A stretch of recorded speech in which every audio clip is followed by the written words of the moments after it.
Shalom, salam sukacita selalu. Kiranya damai sejahtera dari Roh Kudus senantiasa melingkupi kehidupan kita.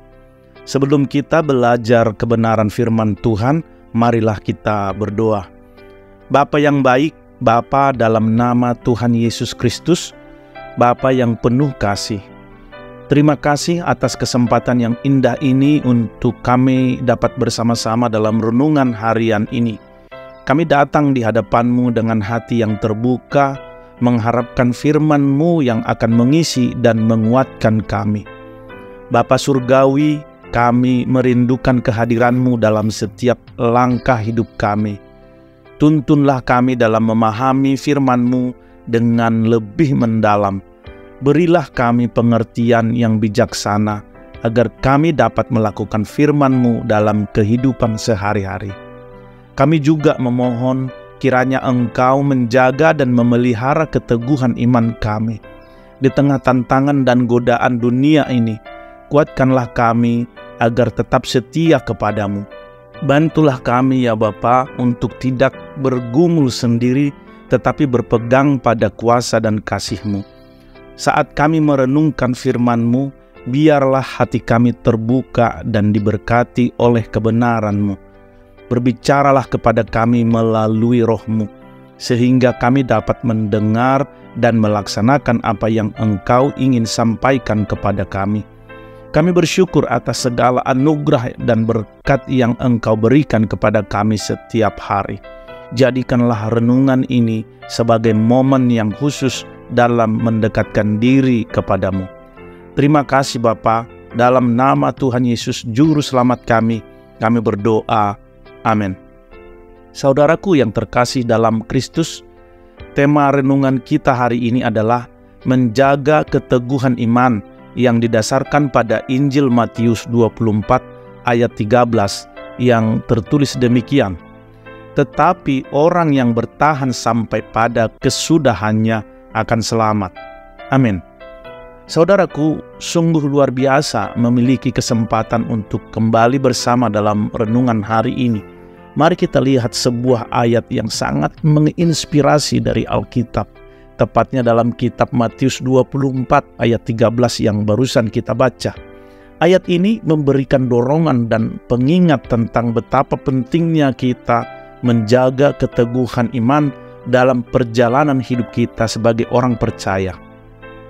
Dalam ayat ini, Tuhan Yesus sendiri mengajarkan kita tentang arti pentingnya ketekunan dan kesabaran dalam hidup kekristenan. Ia mengingatkan bahwa di tengah-tengah dunia yang penuh tantangan dan godaan, kita harus memiliki tekad yang kokoh untuk tetap setia sampai akhir. Kata-katanya mencerminkan kerinduannya yang mendalam agar umatnya berdiri teguh dalam iman dan memperoleh keselamatan abadi. Jika kita melihat konteks ayat ini, terdapat nubuat mengenai akhir zaman dan tanda-tanda yang akan datang sebelum kedatangannya yang kedua kalinya. Di tengah kekacauan dan pergolakan yang akan terjadi di dunia ini, kita sebagai orang percaya dihadapkan pada tantangan untuk tetap setia dan tidak goyah dalam iman. Ketika Tuhan Yesus berbicara tentang sabar sampai akhir, Ia ingin menegaskan bahwa hidup kekristenan adalah perjalanan yang panjang dan tidak selalu mudah. Akan ada banyak cobaan, kesulitan, dan godaan yang datang menghadang. Namun sering saya katakan bahwa kita tidak sendirian dalam perjalanan ini. Allah berjanji untuk menyertai kita dan memberikan kekuatan melalui Roh Kudus untuk mengatasi setiap rintangan. Dalam menjaga keteguhan iman, penting bagi kita untuk memiliki fondasi yang kokoh. Fondasi tersebut adalah firman Tuhan. Firman-Nya adalah petunjuk dan panduan bagi kehidupan kita. Ketika kita memahami firman-Nya dan mengamalkannya, kita akan mampu bertahan di tengah badai kehidupan. Selain itu, keteguhan iman juga terjalin erat dengan doa dan persekutuan dengan Tuhan. Berdoa adalah cara kita berbicara dan berseru kepadanya. dalam doa kita bisa membawa segala kekhawatiran, kebingungan, dan kelemahan kita kepada Tuhan. Ia adalah Bapa yang penuh kasih dan memang mengasihi kita. Ketika kita menyerahkan segala hal kepadanya, Ia akan mendengar dan menjawab doa-doa kita. Persekutuan dengan Tuhan juga diperkuat melalui persekutuan dengan sesama saudara seiman. Saat kita berada dalam persekutuan dengan gereja atau kelompok kecil, kita dapat saling menguatkan, menyemangati, dan mendukung satu sama lain. Kita belajar dari pengalaman dan kisah perjalanan iman orang lain, serta berbagi sukacita dan kesedihan bersama. Keteguhan iman juga melibatkan disiplin diri. Kita perlu mengenali dan mengatasi setiap godaan dan dosa yang mengancam iman kita. Disiplin diri membawa kita pada sikap ketaatan yang tulus kepada Tuhan. Dengan ketaatan itu, kita menunjukkan bahwa kita mengasihinya dengan segenap hati, jiwa, dan pikiran. Tetap setia sampai akhir juga berarti kita harus memiliki fokus yang benar. Jangan biarkan hal-hal duniawi mengalihkan perhatian kita dari Tuhan. Alih-alih berpegang pada hal yang sementara, mari kita tetap berpegang pada janji-janji abadi dari Tuhan. Saudaraku, menjaga keteguhan iman bukanlah hal yang mudah.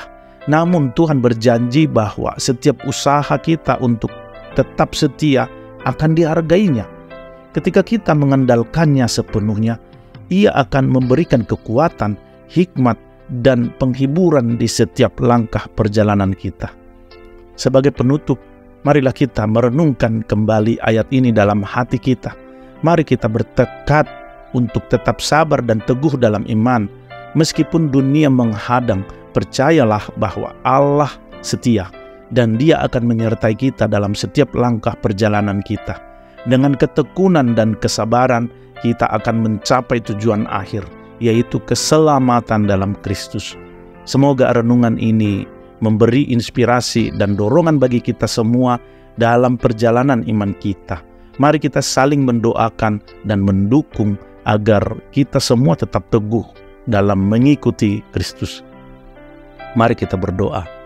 Bapa yang baik, Bapa dalam nama Tuhan Yesus Kristus, ya Tuhan sumber segala hikmat, kami bersyukur atas waktu yang kami lewati bersama dalam renungan ini. Engkau telah menuntun kami melalui firman-Mu yang kudus. Kini saat kami akan mengakhiri renungan ini ya Bapa, kami memohon untuk tetap Engkau berada di dalam hati kami. Biarkanlah renungan ini tidak hanya menjadi kata-kata belaka, tetapi berbuah dalam perbuatan kami. Bapa Surgawi, kuatkanlah keteguhan iman kami dalam menghadapi perjalanan hidup ini. Jangan biarkan kami tergoyahkan oleh dunia yang segera berlalu ini. Jadikanlah iman kami teguh seperti batu karang, tidak tergoyahkan, tidak bergoyang oleh badai sekalipun. Kami mohon ampunan jika kami pernah terhanyut oleh godaan dan kesalahan ya Bapa. Berilah kami hati yang mau bertobat dan berbalik kepadamu. Terimalah pujian dan syukur dari hati kami ya Tuhan. Engkau layak untuk dipuji dan dimuliakan. Semua renungan ini kami persembahkan hanya untuk kemuliaan nama-Mu. Dalam nama Yesus Kristus kami berdoa dan bersyukur. Dipuji, dihormat, dimuliakan, ditinggikanlah Engkau hari ini kekal untuk selamanya. Haleluya. Amin. Saudara terkasih, demikianlah renungan kita hari ini. Kiranya memberkati kita sekaliannya. Sampai bertemu kembali dalam renungan harian berikutnya. Terima kasih, Tuhan Yesus memberkati. Haleluya. Amin.